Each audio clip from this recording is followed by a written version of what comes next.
there are many myths about Jesus. In these programs, we're talking to some experts who can help us get at the facts behind the myths.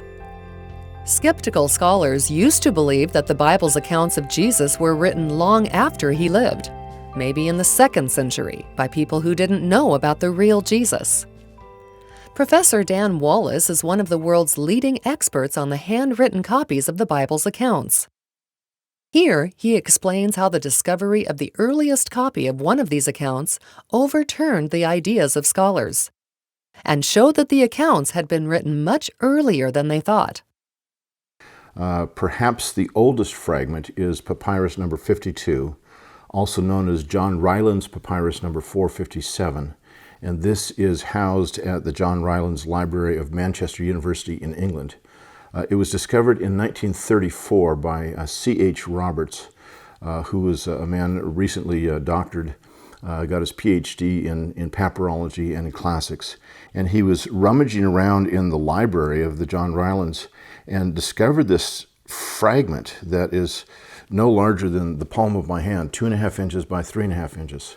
And the interesting thing about this fragment was it was written on both sides. What that told him almost immediately, it was probably a Christian fragment. The reason is, if it's written on both sides, then it would have been written on a codex, which is our modern book form, invented at the end of the 1st century AD. A codex where you bind it on one side, then you have cut pages that you flip, as opposed to the roll or the scroll that all other books at the time had been written on. And so this is written on both sides. And John 18:31 through 33 was on one side, John 18:37 and 38 on the other.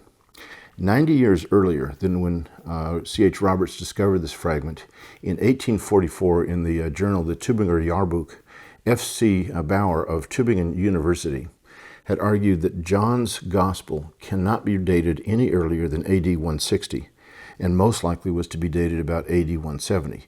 He was basing this on philosophical constructs that he had learned from his professor of philosophy, Hegel, who had come up with Hegelian dialectic, which we may know as thesis, antithesis, and synthesis. And so through a convoluted philosophical construct, Bauer argued John's Gospel can't be dated any earlier than 160 and probably 170. And through that approach of bringing Hegelian dialectic into New Testament studies, what happened was European scholar after European scholar for the next 90 years started to late date the Gospel of John. Obviously, if it's in the second half of the 2nd century, then it has no eyewitness credibility to it, and so its historical reliability was completely dashed. But then when Roberts discovers this small fragment, he gets it published in 1935 after he had sent photographs of it to the 3 leading papyrologists in Europe at the time. Each one of them wrote back to him and said, this manuscript cannot be dated any later than AD 150 and should be dated closer to AD 100.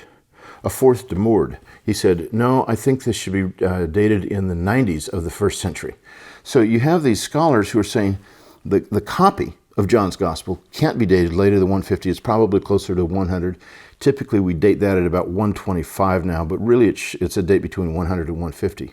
But here's the interesting thing.